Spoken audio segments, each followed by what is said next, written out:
I stood there in the back row of that fancy auditorium, my legs aching from a double shift at the warehouse and my hands still greasy from fixing a carburetor that morning.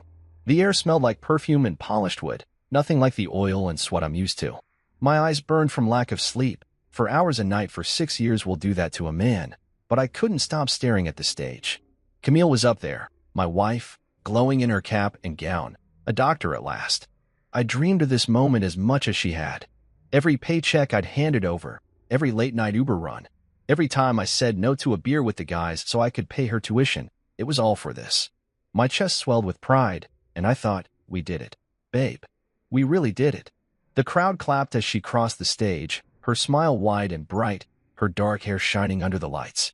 I adjusted my tie, borrowed from a buddy because I never owned one, and waited for her to look my way. She didn't. She floated down the steps, and I started pushing through the crowd, my boots heavy on the carpeted floor. I wanted to hug her, to tell her how proud I was, how every sacrifice was worth it.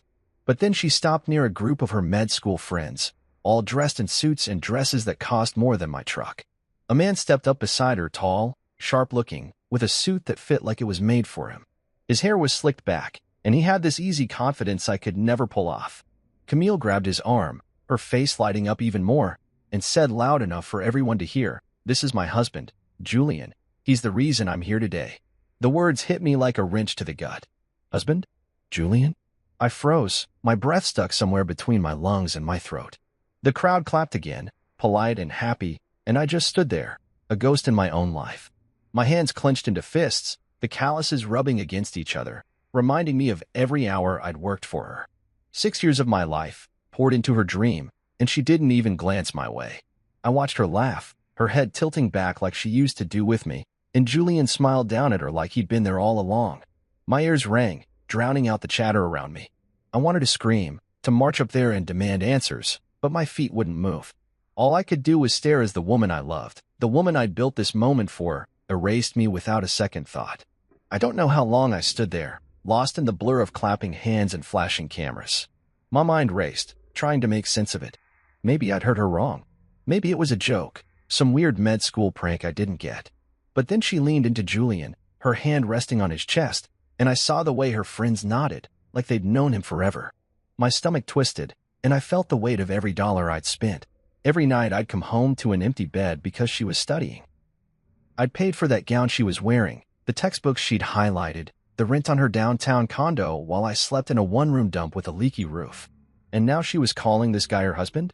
My vision blurred, not from tears, I wouldn't let that happen, but from pure, raw shock.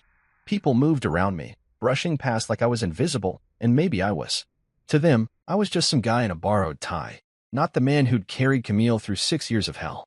My heart pounded, loud and heavy, and I wondered if she'd ever planned to tell me. Did she think I'd just fade away, happy to be her stepping stone? I replayed her words in my head. He's the reason I'm here today, and they cut deeper each time. I was the reason she was there. Me. Mason Reed. Not Julian, whoever he was. I'd given up everything, my time, my money, my dreams, so she could have this. And now she was standing there, rewriting our story, handing my victory to someone else. I took a step back, my boots scuffing the floor, and the sound snapped me out of my daze. I couldn't stay there, surrounded by her new life, her new lie. My chest ached, but I straightened up, forcing air into my lungs. I wasn't going to fall apart, not here, not in front of her and her fancy crowd. I turned toward the exit, my mind spinning with questions I didn't have answers to. How long had this been going on? When did I stop being her husband? And why did she think she could just throw me away like I was nothing? As I pushed through the double doors into the cool night air, I felt the first crack in my world, but I didn't know then how deep it would go. All I knew was that Camille had taken everything I'd given her and handed it to someone else, and I wasn't sure what that left me with. I stood in that quiet hallway outside the auditorium, the muffled sound of laughter and clinking glasses seeping through the walls like a taunt. My hands were shoved deep in my pockets, the borrowed tie hanging loose around my neck now, like it didn't belong on me anymore. The air out here was cooler, but it didn't calm the heat rising in my chest. I kept replaying Camille's voice in my head. This is my husband, Julian, and every time it hit me, it felt like a punch I couldn't dodge. I wanted to believe I'd misheard her, that it was some kind of mistake, a slip of the tongue. Maybe she'd had too much champagne, or maybe I was just too tired to think straight after pulling a double shift. But deep down, I knew better. I'd seen the way she looked at him, the way her hand rested on his arm like it was the most natural thing in the world. That wasn't a mistake. That was a choice. I leaned against the wall, the cold plaster pressing into my back, and stared at the polished floor. My boots looked out of place here, scuffed and worn next to the shiny tiles. I tried to piece it together. When did this happen? How long had she been calling this Julian guy her husband?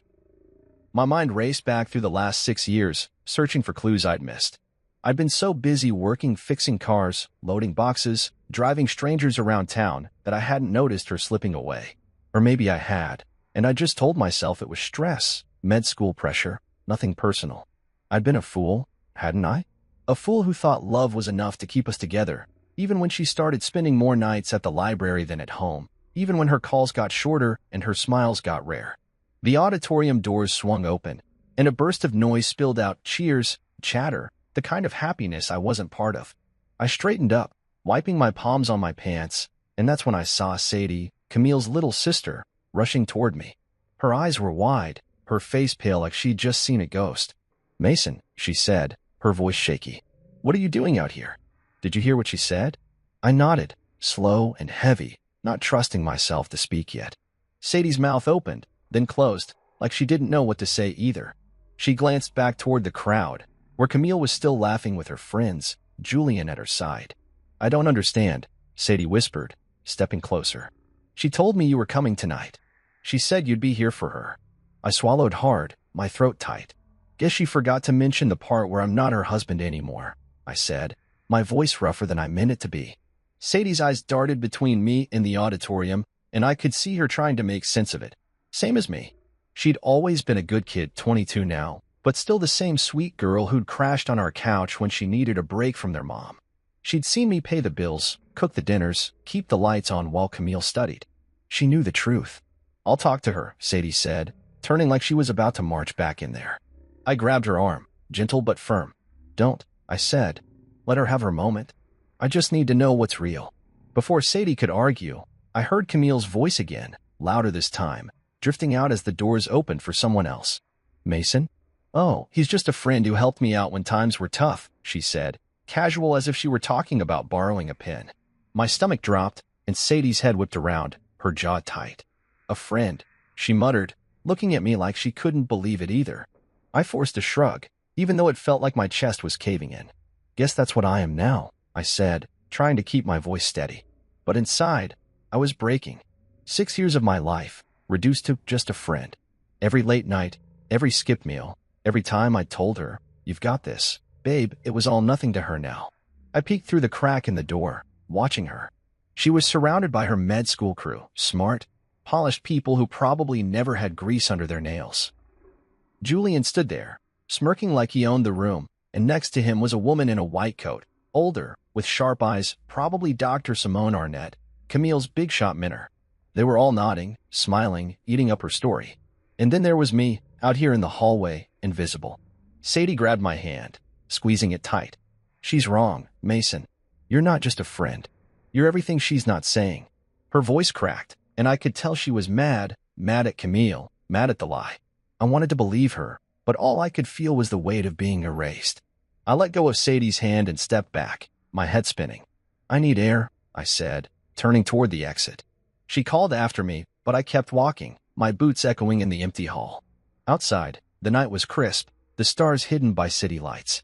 I leaned against the building, sucking in deep breaths, trying to figure out what I was supposed to do next. Part of me wanted to storm back in there, grab the mic, and tell everyone the truth, how I'd pawned my granddad's watch for her first semester, how I'd worked through fevers and exhaustion just to keep her in school. But what would that get me? A room full of pity? I didn't want their pity. I wanted my wife back. I wanted the life we'd planned, the one where we'd celebrate this together, not with me standing out here like some stranger. I rubbed my face, my hands rough against my skin, and thought about Julian. Who was he? Some rich guy she'd met at school? A doctor? A lawyer? He didn't look like he'd ever lifted anything heavier than a briefcase. And yet, she'd picked him to stand beside her, to take my place. My mind flashed to the times she'd come home late, saying she'd been studying with friends. Had he been one of them? Had she been building this other life right under my nose? I kicked the wall, the thud loud in the quiet, and cursed under my breath. I'd trusted her. I'd loved her. And now I was nothing to her, just a shadow she'd stepped over on her way to something better. Sadie's words stuck with me, though. You're everything she's not saying. Maybe she was right. Maybe Camille could rewrite our story for her fancy friends, but she couldn't erase the truth. I'd been there. Every step, every dollar, every tear. I wasn't just a friend. I was the man who'd held her up when she couldn't stand on her own. And as I stood there, the cold sinking into my bones, I realized something. I didn't need her to say it. I knew who I was. The question was, what was I going to do about it? I didn't have an answer yet, but I knew one thing for sure. I wasn't going to let her lie be the end of me. Not tonight. Not ever. I sat in my truck in the parking garage, the engine off, the keys dangling in my hand, just staring at the concrete wall ahead. The graduation ceremony was still buzzing in my head, Camille's voice, that guy Julian, the way she'd smiled like I didn't exist. My chest felt tight, like someone had parked a car on it, and my hands wouldn't stop shaking. I'd walked out of that hallway with Sadie's words ringing in my ears, but now, alone in the dark, all I could hear was Camille saying, Mason, he's just a friend. Just a friend. 6 years of my life, and that's what I got. I wanted to hit something, to scream, to make sense of it, but instead, I just sat there, the silence pressing in around me like a weight I couldn't shake. The garage was dim, the fluorescent lights flickering overhead, casting shadows that danced across the dashboard. I'd parked here hours ago, full of pride, thinking I'd be driving home with my wife, the doctor, laughing about how we'd made it through. Now, I didn't even know where home was anymore. My phone buzzed in my pocket, probably Sadie checking on me, but I didn't look. I couldn't face her pity right now, or anyone's. I needed answers, and the only person who could give them to me was Camille. I'd seen her head toward the garage with Julian and her friends, all of them chattering like they were on top of the world. I'd waited, not sure why, until the crowd thinned out. Maybe I wanted her to see me, to remember I was still here. Maybe I just wanted to know how she could do this. I spotted her then, walking across the lot, her heels clicking on the pavement. Julian was with her, his arm around her waist, and they were heading for a sleek black car that looked like it cost more than I'd made in a year. My stomach twisted, but I pushed the door open and stepped out, my boots loud against the ground. Camille, I called, my voice rough, echoing off the concrete. She stopped, her head snapping toward me, and for a second, I saw something flicker in her eyes, shock, maybe guilt. Julian turned too, his eyebrows lifting like he was surprised I could talk. Mason, she said, her tone sharp, like I'd interrupted something important. What are you doing here? I took a step closer, my hands clenched at my sides. What am I doing here? I came to see my wife graduate. You know, the one I've been supporting for 6 years. My voice was louder than I meant it to be, but I didn't care. She flinched, glancing at Julian, then back at me. Mason, this isn't the time, she said, smoothing her hair like she could brush me off that easy. I've got people waiting. We can talk later. Later? After she'd just called some other guy her husband in front of everyone? I laughed, short and bitter, and it sounded wrong in the empty garage. No, Camille. We're talking now. Who the hell is this guy? I jerked my head toward Julian, who straightened up, his jaw tight like he was ready to step in. Camille's face hardened, and she crossed her arms. This is Julian, my husband. I thought you'd figured that out by now. Her words hit me like a slap, cold and final, and I stared at her, waiting for the punchline. But she just stood there, her chin up, like she was daring me to argue. Your husband? I said, my voice cracking. Since when? Last I checked, I was the one you married. I was the one paying for all this. I waved a hand toward her gown, her fancy life. 6 years, Camille. I worked 3 jobs so you could stand on that stage tonight. And now you're telling me I'm nothing? She sighed, loud and dramatic, like I was the one being unreasonable. Mason, don't make this a scene. You were never part of this world. I couldn't have them thinking I came from nothing. Julian, he gets it. He's in this with me.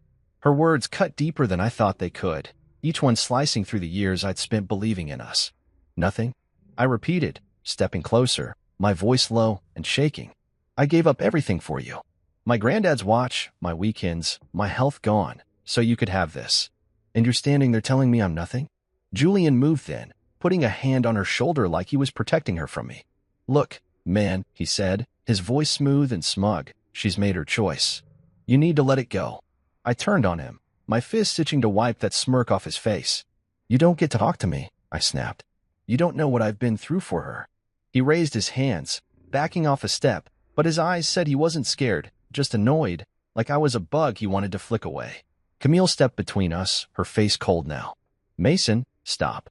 You've done a lot, okay? I'm grateful. You supported me when I needed it. But Julian's my future. He's where I'm going. You wouldn't understand the pressure I'm under. Pressure? I almost laughed again, but it caught in my throat.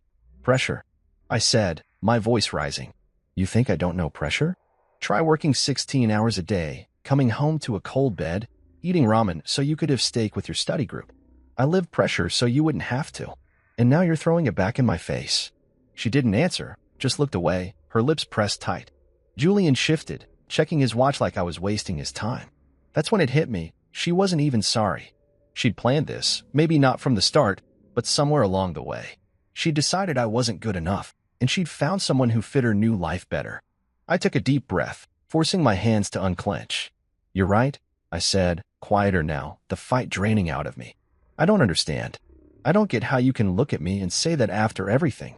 She met my eyes then, and for a second, I thought I saw something, regret. Maybe, but it was gone fast. I'm sorry it's like this, she said, her voice flat. But it's done. Go home, Mason. Go home. Like it was that simple. Like I could just walk away and forget the life I'd built for her. I stared at her, the woman I'd loved, the woman I'd carried, and I didn't recognize her anymore. Yeah, I said finally, turning back to my truck. I'll go. I didn't look back as I climbed in, slamming the door hard enough to rattle the frame. The engine roared to life, and I peeled out of the garage, the tires screeching on the concrete. My hands gripped the wheel so tight my knuckles turned white, and my eyes burned. But I didn't cry. I wouldn't give her that. She'd taken enough from me already. As I hit the open road, the city lights blurring past, I felt something shift inside me. She thought this was the end, that I'd just fade away. But she was wrong. My silence wasn't surrender. It was the start of something else, something she'd never see coming. I didn't know what yet, but I'd figure it out. I always did. I drove home that night with the windows down, the cold air whipping through the truck, trying to clear the fog in my head. Camille's words kept looping in my mind. You were never part of this world, and every time they hit, I felt the sting all over again. My hands gripped the steering wheel, the rough skin of my palms catching on the worn leather, and I couldn't stop thinking about the past 6 years. The truth of it, not her shiny new version. I pulled into the lot of my one-bedroom apartment, the place I'd kept so she could have her fancy condo near campus, and cut the engine. The silence settled in, heavy and thick, and I just sat there, staring at the cracked dashboard, letting the memories flood back. I needed to remember it all, every second I'd given her, because if I didn't, she'd win. She'd rewrite me out of her story, and I'd be left with nothing. It started 6 years ago, when Camille came home from her waitressing job with a wild look in her eyes. Mason, she'd said, dropping her apron on the couch, I want to be a doctor. I know it's crazy, but I can do it. I'd laughed at first, thinking she was joking, but she wasn't. She had this fire in her, this dream she'd buried under years of late shifts and bad tips. I saw how much it meant to her, and I loved her for it. So I said, okay, babe, let's make it happen. I didn't know then what it had cost me, but I'd have said yes anyway. That's what you do when you love someone. You jump in, even if the water's deep. We sat up all night, figuring it out. She'd need to quit her job, go back to school, take the hard classes first. And money, God, the money. Tuition, books, rent near the university. I told her I'd handle it. I'd make it work. The first semester was the toughest. I was still just a mechanic then, pulling decent hours, but it wasn't enough.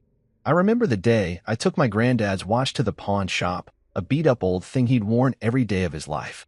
It wasn't worth much, maybe a couple $100, but it was all I had left of him. The guy behind the counter slid the cash over, and I felt a lump in my throat as I walked out. I didn't tell Camille where the money came from, just handed her the check for her first tuition payment and said, "You're on your way, babe." She hugged me so tight that night, her tears soaking my shirt, and I thought, this is it. This is us. I didn't care about the watch. I cared about her smile. After that, it was all a blur of work. I picked up the warehouse gig, loading boxes until my back screamed, then started driving Uber on weekends when the bills piled up. I'd come home at dawn sometimes, my eyes half open, and find her asleep on the couch with a textbook across her chest. I'd carry her to bed, her head heavy against my shoulder, and I'd feel this quiet pride. She was doing it, acing her classes, impressing her professors, and I was the one holding it all together. I missed things, though.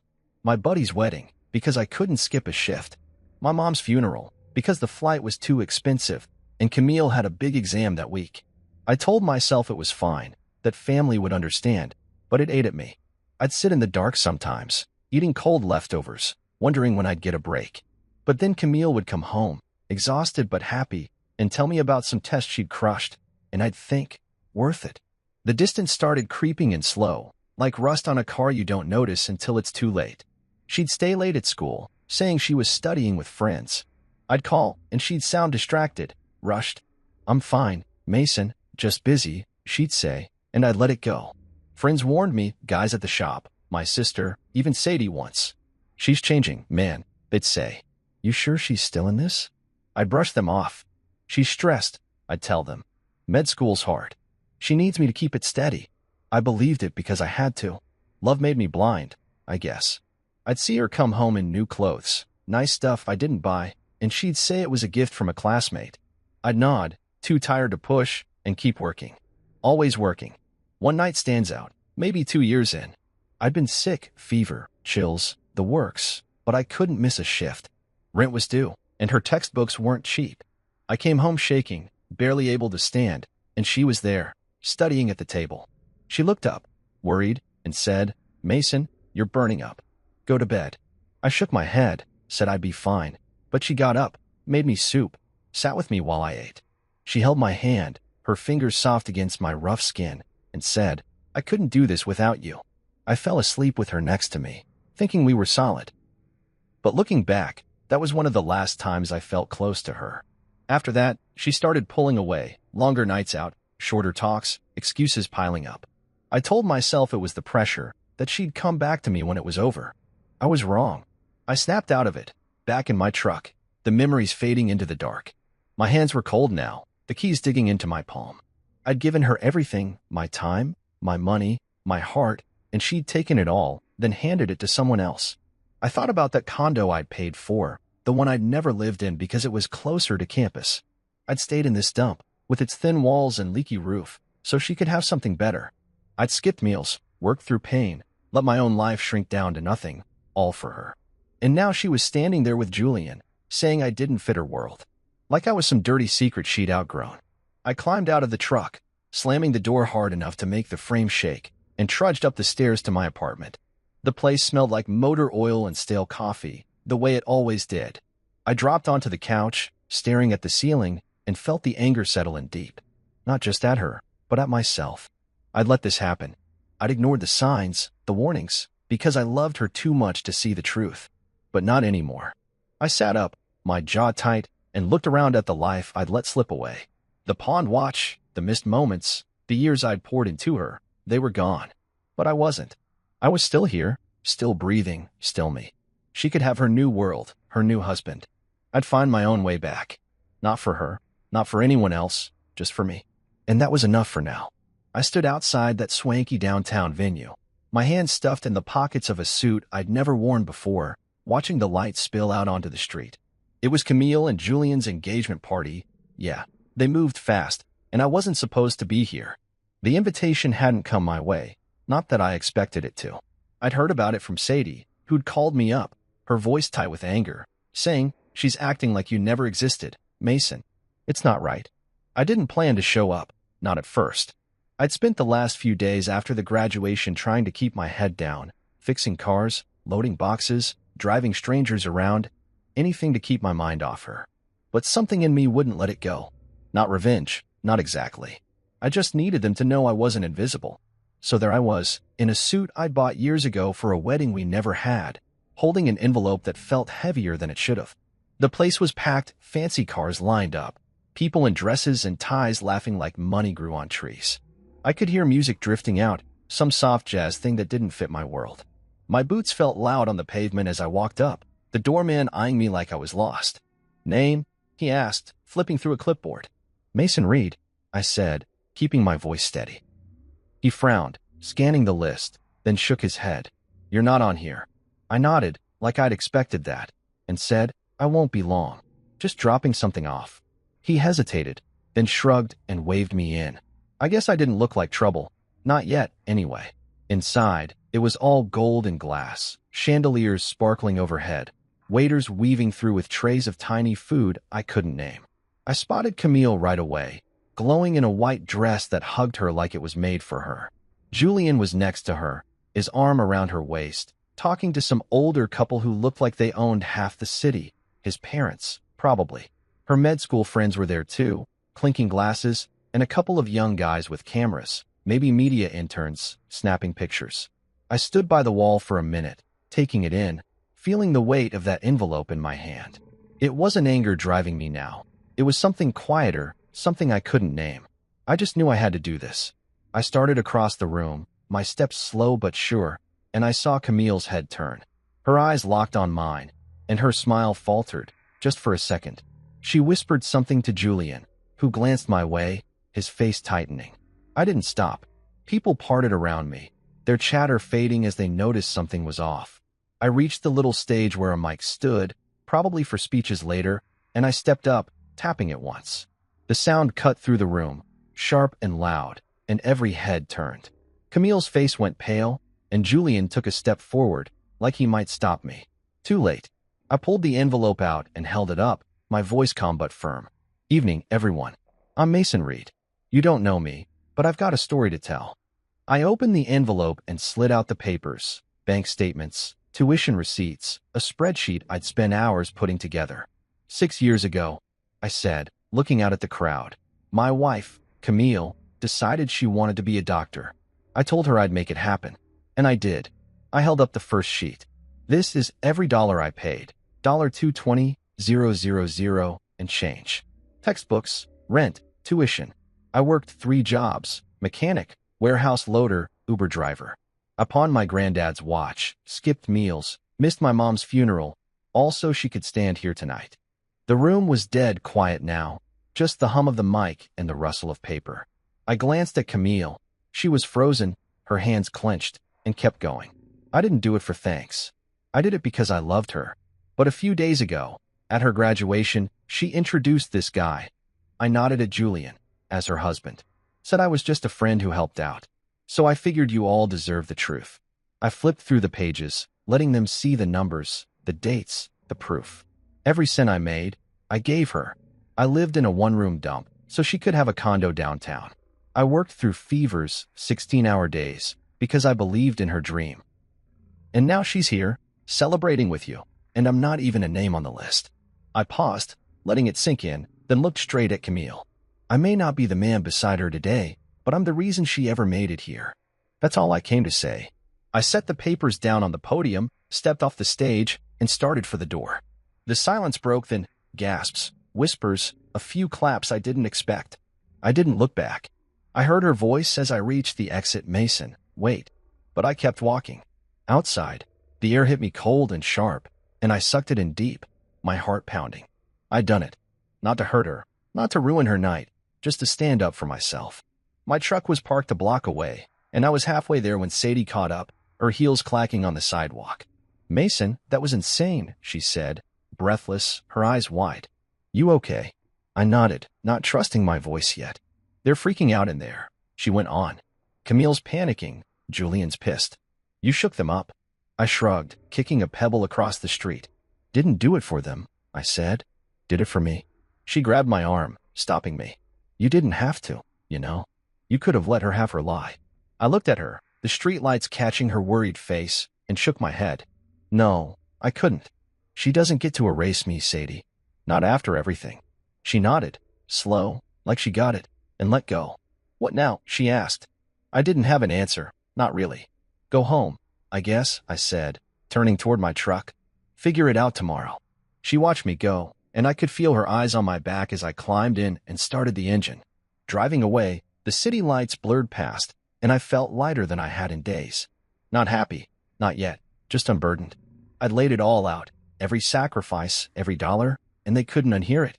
Camille's world might have cracked a little tonight, but mine didn't. I'd stood there, in my cheap suit and scuffed boots, and told the truth. Not her truth, not Julian's, mine. And as the road stretched out ahead, dark and quiet, I realized something. I didn't need their applause or her apology. I'd taken back what she tried to steal, my story, my worth. It wasn't much, not compared to their fancy party, but it was mine. And for the first time in years, that felt like enough. I woke up the next morning with my head pounding, the kind of ache that comes from too little sleep and too much thinking. My apartment was quiet, the early light sneaking through the blinds, hitting the empty coffee mug on the table. I'd barely slept after the engagement party, just sat on the couch, staring at nothing, replaying what I'd done. Walking into that room, taking the mic, spilling 6 years of my life for strangers to hear, it felt like a dream, something I'd watched someone else do. But it was real. The envelope was gone, left on that podium, and so was the weight I'd been carrying. I didn't know what would happen next, but I'd lit a match, and now I could feel the heat.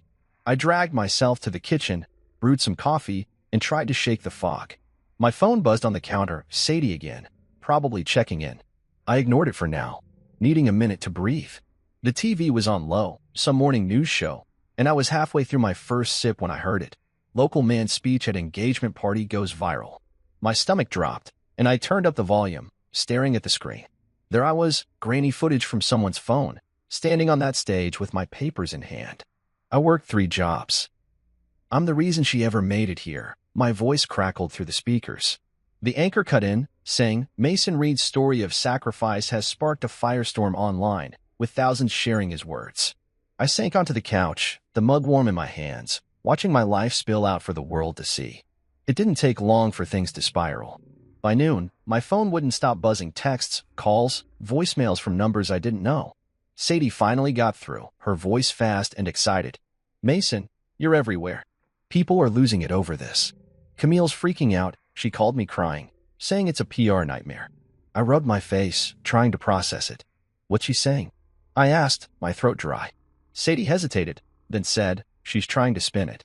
Told her friends you exaggerated, that it wasn't all you. But no one's buying it. Not after those receipts. I nodded, even though she couldn't see me, and muttered, good. I didn't want her tears or her excuses. I just wanted the truth to stick. The day got weirder from there. I went to the shop, figuring work would keep my head straight, but the guys were already on it. You're famous, Reed. My buddy Tony yelled, waving his phone. Look at this, unsung hero of med school. That's you, man. I shrugged it off, grabbing my tools, but inside, my chest tightened. I'd only meant to stand up for myself, not start some circus. Customers started asking about it too, guys dropping off cars, saying, heard you on the news, Mason. Hell of a story. I kept my answers short, focusing on oil changes and brake pads, but it followed me. By the time I clocked out, my voicemail was full, reporters, mostly, wanting interviews. I deleted them all. I wasn't here for their headlines. That night, Sadie showed up at my place, her eyes bright with something I hadn't seen in her before, pride, maybe. You need to see this, she said, shoving her phone at me. It was a post from one of Camille's med school friends, some guy named Derek. I lived with Camille and Mason for a month, it read. He's not lying. He worked himself to death for her. She's full of it. Sadie grinned. He's not the only one. People are talking, her classmates, old neighbors. They're backing you up. I scrolled through, seeing more tweets, comments, even a video from a girl who'd worked with Camille at the diner. Mason was the real deal, she said. Camille's acting like he didn't exist, but we all saw it. I handed the phone back, my jaw tight. Didn't expect this, I said. Sadie nodded. Neither did she. The next day, it got bigger. I was at the warehouse, hauling boxes, when my boss pulled me aside. You got a call, he said, handing me his phone. It was Dr. Simone Arnett, Camille's mentor, the one I'd seen at the graduation. Her voice was calm, professional. Mr. Reed, I owe you an apology. I didn't know the full story. What Camille did, it's disappointing. I stood there, sweat dripping down my back, not sure what to say. Oh, thanks, I managed. She kept going. I saw the papers you left. It's impressive, what you did. If you ever need legal advice, I know people. No charge.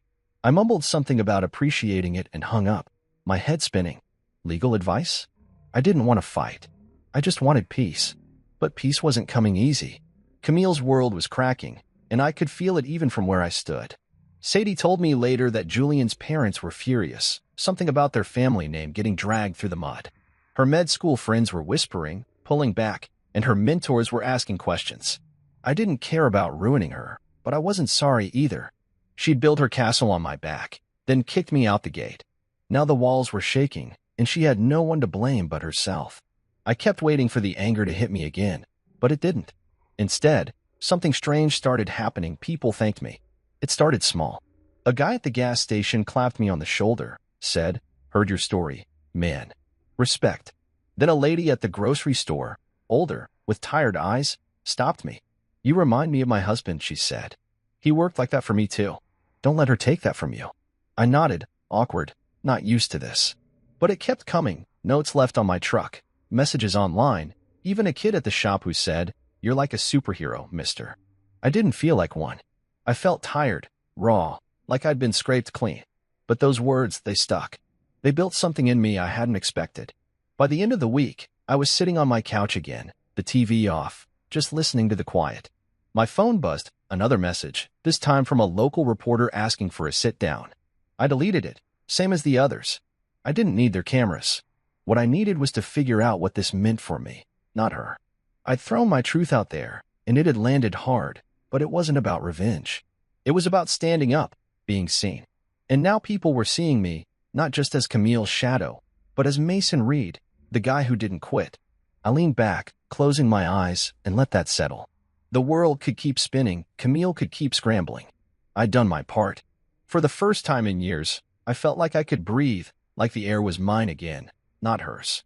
And that was enough to keep me going. I was tightening a bolt on a rusty old Chevy at the shop when Tony slapped a newspaper on the workbench, grinning like he'd won something. "Check it out, Reed," he said, pointing at the headline, "The man who funded a doctor's dream, then got erased." My name was right there, in big black letters, next to a blurry picture of me from the engagement party, holding up those papers. I wiped my hands on a rag, my stomach doing a flip, and picked it up. Local mechanic Mason Reed's story of sacrifice has captured hearts. It started, and I skimmed the rest, words like inspiration and resilience jumping out at me. I tossed it back on the bench, shaking my head. "Didn't ask for this," I muttered, but Tony just laughed. "Too late, man. You're a hero now." I didn't feel like a hero. I felt exposed, like someone had ripped open my life and put it on display. The shop was busier than usual that day, guys dropping off cars, lingering to shake my hand, saying stuff like, "Heard about you, Mason. Hell of a thing you did." I nodded, kept my answers short, and focused on the work. Wrenches and oil I could handle. This spotlight stuff was new, and I wasn't sure I liked it. But it didn't stop. By lunch, my phone was buzzing again, Sadie this time, saying, "You see the article? It's gone viral, Mason. People love you." I grunted, chewing on a sandwich, and told her, "I just want to fix cars, not be some poster boy." She laughed, but I could hear the pride in her voice. "Too bad. You're stuck with it." The next day, it got real. I was at the community center near my place, dropping off some old tools for their shop class, when a guy in a suit came up to me. "Mason Reed?" he asked, sticking out his hand. "Name's Carl. I run a blue-collar heroes panel, heard of it?" I hadn't, but I shook his hand anyway, my grip firm from years of work. "We talk about guys like you," he said, "people who keep the world running. That speech you gave? We'd love you to speak at our next event." I stared at him, my mouth dry. "I'm not a speaker," I said, shifting my weight. "I just said what I had to." He smiled, like he'd heard that before. "That's why we want you. It's real. Think about it." He handed me a card and walked off, leaving me standing there, the tools heavy in my hands. I thought about it all day, through my shift at the warehouse, through the Uber runs that night. Me, on a stage again, talking to a room full of strangers. It wasn't my thing. I liked quiet, the hum of an engine, the feel of a wrench turning. But something about Carl's words stuck. Guys like me, keeping the world running. I'd spent years running for Camille, and now people saw me for it. Not her, not Julie and me. I called him back that night, my voice steady. "I'll do it," I said, "but I'm not fancy. I'll just tell it like it is." He laughed. "That's perfect." The panel was a week later, at a big hall downtown. I showed up in my best jeans and a clean shirt. No suit this time felt more like me. The room was full, maybe 100 people, all working types, truckers, builders, factory guys. I sat on a folding chair, listening to the others talk, stories of long hours, family struggles, quiet wins. Then it was my turn. I stepped up, the mic heavy in my hand, and looked out at them. "I'm Mason," I said, my voice rough but clear. "I'm a mechanic." Worked 3 jobs for 6 years so my wife could be a doctor. She made it, then told everyone I was just a friend. I showed up at her engagement party with the receipts, $220,000 worth. Not to hurt her, but to say I was there. I paused, the room dead quiet. I'm not special. Just a guy who did what he had to. If that's a hero, then we all are. They clapped, loud, real claps, not the polite kind from Camille's crowd. A few guys stood, nodding, and I felt my face heat up. I sat down quick, my heart pounding, but it wasn't bad. It was good. After, people came up, shook my hand, told me their own stories. One guy, older, with a limp, said, I worked doubles for my kid's school. Wife left too. You're not alone, son. I nodded, throat tight, and realized he was right. I wasn't alone. This was bigger than me now. Things kept moving after that. My side hustle, fixing cars out of my garage, picked up. Local guys started calling, saying, heard you're the real deal, Mason. Can you look at my truck? Then a couple of them, small business owners, showed up with an offer. We'll back you, they said. Get a real shop going. You've got something people trust. I didn't say yes right away, money's tight, and I'm careful, but I didn't say no either. It was a chance, one I hadn't seen coming. Then, out of nowhere, a doctor from the clinic where Camille used to intern called. Saw your story, he said. I'm building a program, health care for working families. Need a consultant who gets it. You in? I laughed, surprised. I'm no doctor, I said. He chuckled. Don't need to be. You know the grind. That's enough. I took the gig part-time. Nothing big, but it paid. I'd sit with him, talk about what guys like me need, cheap checkups, late hours, no fancy nonsense. It felt good, useful. My name was starting to mean something, not because of her, but because of me. People stopped me on the street now, cops, welders, moms with tired eyes, all saying, keep going, Mason. I didn't know what that meant yet, but I nodded, kept moving. The shop idea grew too. Those investors pushed, and I started sketching plans on napkins, late at night when the world was quiet. One evening, I was at the community center again, tinkering with an old engine for the kids' class, when Sadie showed up. You're different, she said, leaning on the workbench. Calmer, stronger. I shrugged, wiping grease off my hands. Maybe, I said, just figuring it out. She smiled soft. They're calling you a blue-collar legend online. Camille hates it. I snorted, shaking my head. Let her hate it. I'm not doing this for her. Sadie nodded, and we stood there, the engine humming between us. I didn't need Camille's stage anymore. I had my own, small, rough, real. The spotlight had turned, and I wasn't running from it. I was standing in it, on my terms, and it felt like mine. For the first time in years, I wasn't just the guy behind someone else. I was Mason Reed, and that was enough. I was elbow deep in a transmission at the shop when my phone buzzed in my pocket, the third time that morning. I wiped my hands on a rag, figuring it was Sadie or maybe another reporter who wouldn't quit, and pulled it out. It was a text from an unknown number. Mason, it's Camille. We need to talk. Please. I stared at it, my thumb hovering over the screen, feeling that old ache creep up my chest. I hadn't heard from her since the engagement party, not directly, just whispers through Sadie about her scrambling to save face. Part of me wanted to delete it, let her stew in whatever mess she'd made. But another part, the part that still remembered her asleep in my arms, wouldn't let me. I typed back, slow and careful. What's there to say? She replied fast. I never thought you'd actually leave. I set the phone down, my jaw tight, and went back to the car. I didn't know her an answer. Not anymore. The next few days, I kept busy, shop work, warehouse shifts, meetings with the doctor about that clinic program. But her message stuck with me, nagging like a loose bolt I couldn't tighten. I didn't want to care, but I did. Then Sadie called, her voice low. Mason, it's getting rough for her. She's up for some big fellowship, and the hospital board's digging into your story. Julian's backing off too. His family's pissed about the publicity. I leaned against my truck, the sun hot on my neck, and sighed. Not my problem, I said, but it didn't feel true. I'd started this, whether I meant to or not. She's texting me, I admitted. Sadie went quiet, then said, what did she say? I told her, and she snorted. She's scared, Mason. She's losing everything she built, and now she's looking back. Don't let her pull you in. I nodded, even though she couldn't see me. I won't, I said and hung up. A week later, I got a call from a lawyer, Some guy named Harris, voice smooth like he charged by the hour. "Mr. Reed," he said, "I've been following your situation. You've got a case for spousal repayment, 6 years of support, documented. Could be a big payout." I was in my kitchen, stirring instant coffee, and I stopped cold. "A case," I said. "Like sewer." He went on, all business, legal terms, percentages, how I'd invested in her career. I cut him off. "I didn't do it for money. I did it for her." Harris paused, then said, "Fair enough. But she's reaping the rewards, and you're not. Think it over." He left his number, and I sat there, the coffee going cold, staring at the wall. Sue her? Drag her through court? Make her pay me back? It didn't sit right. She'd taken enough from me. I didn't want her debt too. Meanwhile, the world kept turning. My shop was picking up. Those investors pushed me to sign a lease on a bigger space, and I was fixing more cars than I could count. The clinic gig was steady too, real work, helping guys like me get checkups without breaking the bank. People still stopped me, said my story kept them going, and I'd nod, awkward but grateful. But Camille's reckoning was happening, and I couldn't ignore it. Sadie told me the hospital board called her in, a review meeting for that fellowship. She had to explain it all, Sadie said over the phone.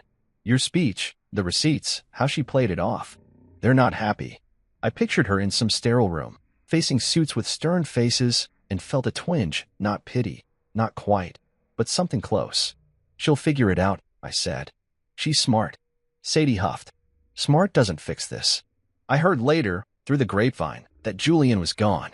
His parents pulled him back, didn't want their name tied to her mess. Sponsors dropped her too. Some big grant she'd been chasing fell through. I didn't cheer, didn't gloat. It wasn't my win to celebrate. I'd said my piece, and the fallout was hers to carry. But that text kept gnawing at me. I never thought you'd actually leave. Like she'd expected me to stay quiet and loyal while she built her new life. I didn't reply, didn't plan to. She'd made her choice, and I'd made mine. Still, it lingered, a loose thread I couldn't cut. One night, I was at the community center, tinkering with an old bike for the kids' class, when Sadie showed up. She's not getting the fellowship, she said, leaning on the workbench. Board's holding off reputation concerns, they called it. I kept my eyes on the chain, adjusting it slow. She'll bounce back, I said, my voice flat. Sadie crossed her arms. Maybe, but she's alone now. Julian's out, her friends are quiet. She's feeling it. I nodded, not sure what to say. You think she deserves it? Sadie asked, her tone sharp. I set the wrench down, wiping my hands. I don't know, I said. Not my call. She'll have to carry her debt differently, not in cash, but in her head. That's worse. Sadie watched me, her eyes searching. You're not mad anymore, she said, more statement than question. I shrugged. Mad doesn't fix it. I said what I needed to. Rest is on her. She nodded, slow, and we sat there, the hum of the fluorescent lights filling the silence. I didn't hate Camille not anymore. I'd loved her once, poured everything into her, and she'd thrown it away. But that was her burden now, not mine. I'd walked away, not to destroy her, but to save myself. And I had. The lawyer called again a few days later, pushing the case. Last chance, Mason, he said. She's vulnerable now, perfect time to strike. I cut him off. No, I said, firm. I'm done fighting her. Let her live with it. He sighed, like I was a fool, and hung up. I didn't care. Money wouldn't give me back those years, wouldn't erase her words. I'd rather build something new than claw at her ruins. The shop lease was signed that week, my name on the door, Reed's Auto, in bold letters. The clinic program grew too, more families coming in, thanking me for keeping it real. I was moving forward, not looking back. That night, I sat on my couch, the TV off, just listening to the quiet. Camille's text glowed in my mind, but I didn't touch my phone. She'd never thought I'd leave because she'd never seen me, really seen me. I'd been her rock, her bank, her shadow, and she'd assumed I'd stay that way. But I wasn't that guy anymore. I was Mason Reed, mechanic, consultant, the guy who'd stood up and walked away. She'd face her reckoning, alone or not, and I'd face mine, building a life that was mine, not hers. I leaned back, closing my eyes, and let it go. The past was hers to carry. The future? That was mine. And it felt solid, like something I could hold on to, something real. I stood on the stage at the grand opening of Forge, my hands shoved in my pockets, the crowd buzzing below me like a hive I'd stirred up. It was a year since that night in the parking garage, a year since Camille tore my world apart, And here I was, 36, still a mechanic, but something more now. The building behind me was brick and steel, nothing fancy, but it was mine. Forge wasn't just a repair shop, it was a mentorship center, a place for young guys like I'd been to learn a trade, fix a car, build a life. The sign above the door read, Forge, strength through work, and I'd picked every word myself. Local entrepreneurs flanked me, guys who'd invested after my story went viral, along with Sadie, who'd taken on the community coordinator role. I looked out at the faces, kids, parents, neighbors, and felt my chest tighten, not with nerves, but with something I hadn't felt in years, pride. The mic was in my hand, and I cleared my throat, the sound sharp over the speakers. "I'm Mason Reed," I said, my voice steady, rough from a long day. A year ago, I was working 3 jobs, trying to hold up someone else's dream. It didn't work out, but I didn't stop. This place, Forge, it's for guys who don't stop either. You don't need a degree to make something of yourself. You need grit, hands that work, and a chance. That's what we're here for. The crowd clapped, loud and real, and I stepped back, letting Sadie take over with the details, classes, schedules, all the stuff she was better at. I watched her, her dark hair bouncing as she talked, and thought about how she'd stuck by me when no one else did. She'd seen the truth back then, and now she was here, building this with me. The day was a blur after that, ribbon cutting, handshakes, kids running around the shop, touching tools like they were toys. I showed a group of them how to change a tire, my hands moving slow so they could follow, and their eyes lit up like I'd handed them gold. One kid, maybe 16, skinny with a chipped tooth, said, "You're the guy from the video, right? The one who didn't quit." I nodded, wiping grease off my fingers. "Yeah, that's me." He grinned. "Cool." I didn't feel cool, I felt tired, worn, but his words stuck. People still talked about that speech, the receipts, the way I'd walked out of Camille's life. Online, it was a legend now, but to me, it was just the day I stopped being her shadow. Later, I was in the back office, sorting through some paperwork, when Sadie came in with a letter. "Mail for you," she said, tossing it on the desk. The handwriting was familiar, Camille's, and my stomach flipped. I hadn't heard from her since that text months ago, the one I never answered. I picked it up, the paper thin in my hands, and hesitated. "You gonna read it?" Sadie asked, leaning on the doorframe. I shrugged. "Maybe." She rolled her eyes but didn't push, leaving me alone with it. I tore it open, my pulse loud in my ears, and started reading. It was long, messy, her words spilling over the page like she'd written it in a rush. "Mason," it began, "I've been trying to find the right way to say this. I'm sorry, not just for what I did, but for who I became. I lost myself in that world, and I lost you. I see it now. Everything you gave me, everything I took. I don't expect you to forgive me. I just hope you're proud of who you are." I set it down, my hands steady, and stared at the wall. Proud of who I was. I thought about that, about the years I'd spent breaking myself for her, the nights I'd come home to nothing, the way she'd erased me. And then I thought about now, the shop humming outside, the kids learning, the life I'd built from the wreckage. Yeah, I was proud. Not because of her apology, but because I'd made it here without her. I folded the letter, slid it into a drawer, and didn't write back. She didn't ask me to. She didn't ask for anything, just left it there, like a weight she needed to drop. I let her have that. It wasn't mine to carry anymore. The rest of the day went smooth, more tours, more thanks from parents who said, "This is what my boy needs." One guy, a welder with rough hands like mine, pulled me aside. "Heard your story," he said. "Built something like this myself once. Keep it up." I nodded, grateful, and watched him go. The investors were happy too, talking expansion already, maybe a second location. I didn't say much, just listened, letting it sink in. This wasn't just a fluke. It was real, growing, mine. Sadie caught me later, grinning. "You're a natural at this," she said. "Bossing people around, teaching kids." I snorted. "Hardly. Just doing what I know." She shook her head. "It's more than that. You're giving them what you didn't have." That night, after everyone left, I locked up and stood in the empty shop, the smell of oil and metal thick in the air. The tools were lined up, the floor swept, everything in its place. I ran my hand over a workbench, feeling the dents and scratches, and thought about Camille's letter. She'd seen it, my strength, my worth, but too late. I didn't need her to tell me now. I saw it myself, and the kids who'd hung on my every word, in the space I'd carved out. I'd spent years chasing her dream, thinking it was ours, but this was mine. No degrees, no fancy suits, Just me and what I could do with my hands. I drove home under a dark sky, the truck rumbling steady, and felt the quiet settle in. Not the heavy kind I'd known before, but a good kind, a full kind. The next day, I'd be back at Forge, teaching, fixing, building. Sadie would be there, keeping it all together, and the kids would show up, eager and loud. It wasn't perfect, money was tight, hours were long, but it was enough. More than enough.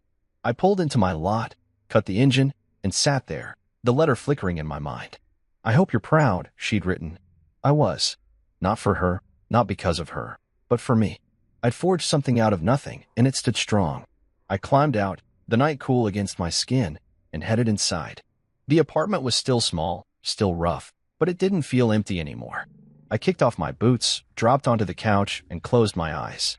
Tomorrow was another day, another chance to keep going, to show those kids what I'd learned the hard way. You don't need someone else's stage to shine. I'd found mine, built it from the ground up, and it was solid. That was my win, quiet and real, and no one could take it from me. Not her, not anyone. I was Mason Reed, and I was proud. I stood by the lake at sunset, the water flat and golden, watching a handful of Forge apprentices wrestle with an old boat engine I dragged out here for them to practice on. The air smelled like damp earth and gasoline, a mix that felt right to me, and their voices carried over the quiet, laughs, curses, the clank of tools. I leaned against my truck, arms crossed, letting the breeze cool the sweat on my neck. It had been a long day, teaching a morning class at Forge, fixing a busted radiator at the shop, then hauling this engine out here for the kids.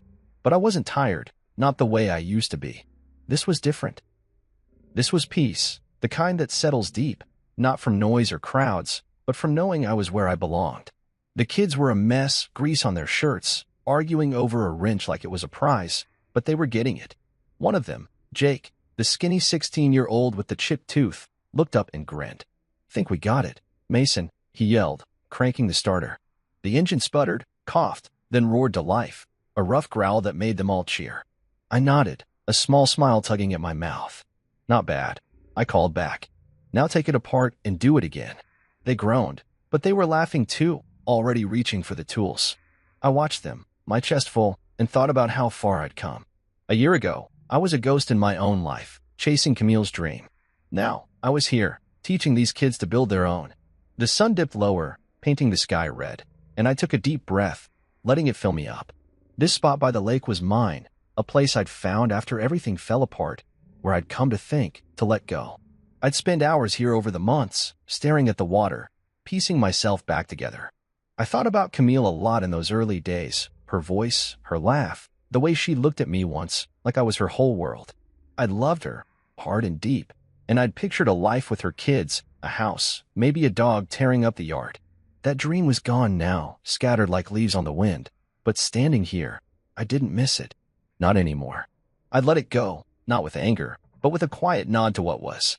I kicked a rock into the water, watching the ripples spread, and my mind drifted to her letter. It had been weeks since the Forge opening, since I'd read her words, "I hope you're proud," and tucked them away. I hadn't written back, hadn't called. She didn't need me to. She'd said her piece, and I'd taken mine. Sadie told me later that Camille was still in the city, working at a smaller hospital, no fellowship, no Julian. "She's quieter now," Sadie had said, her voice soft. "Like she's figuring it out." I'd nodded, not asking more. Camille's life was hers to live, her mistakes hers to carry. I didn't wish her ill. I never had, but I didn't any. Mine was enough. The kids finished up, the engine in pieces again, and Jake jogged over, wiping his hands on his jeans. "You coming tomorrow?" he asked, eyes bright. "We're doing breaks next, right?" I nodded. "Yeah, I'll be there. Don't be late. You're leading it." His grin widened, and he ran back to the group, yelling something about being the boss. I chuckled, shaking my head. Forge was growing. More kids signing up, more donors pitching in. The shop was steady too, Reed's Auto, a name people trusted. The clinic program kept me busy, helping families like mine had been, working folks who just needed a break. It wasn't big or loud, but it was real, and it fit me like my old boots, worn but solid. I thought about the years I'd given Camille, 6 long ones, every day a grind for her dream. I'd been the man behind the degree, the one who'd carried her to that stage. But now, standing here, I was the man behind my own name. I didn't need her validation, didn't need her to clap for me. The kids' cheers, the hum of a fixed engine, the way Sadie smiled when we locked up Forge, that was my applause. I'd built this life from the ground up, not with fancy words or a sharp suit, but with my hands, my sweat, my stubborn refusal to quit. And it was mine, every dent and scratch of it. The sky darkened, the last light fading, and I called the kids over. "Pack it up," I said, my voice carrying. "Time to head out." They grumbled but got to it, hauling the tools into the truck bed. I helped, lifting the engine with Jake, our shoulders brushing as we worked. "You're good at this," I told him, setting it down. He shrugged. "Shy now. Learned from you." I clapped his back, not saying more. That was enough. We piled into the truck, the kids squeezed in the back, laughing and shoving, and I drove them home, the road dark and familiar. Dropping them off, I watched them scatter, Jake waving, the others yelling goodbyes, and felt that peace again, steady and warm. Back at my place, I parked and climbed the stairs, the night quiet around me. The apartment was the same, small, rough, smelling like oil, but it felt different now. Full somehow. I kicked off my boots, grabbed a beer from the fridge, and dropped onto the couch. The lake lingered in my mind. The water, the kids, the engine's roar. I thought about Camille one last time, not with pain, but with a kind of distance, like looking at an old photo you don't need to keep. She'd been my world once, and I'd given her everything. But she'd taken it and walked away, and I'd found something better. Not her stage, not her spotlight, mine. I took a sip, the cold biting my throat, and leaned back, closing my eyes.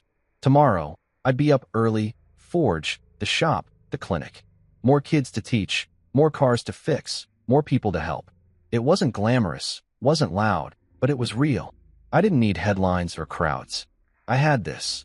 The lake, the work, the quiet win of knowing who I was. Mason Reed, not the man behind her degree, but the man behind his own name.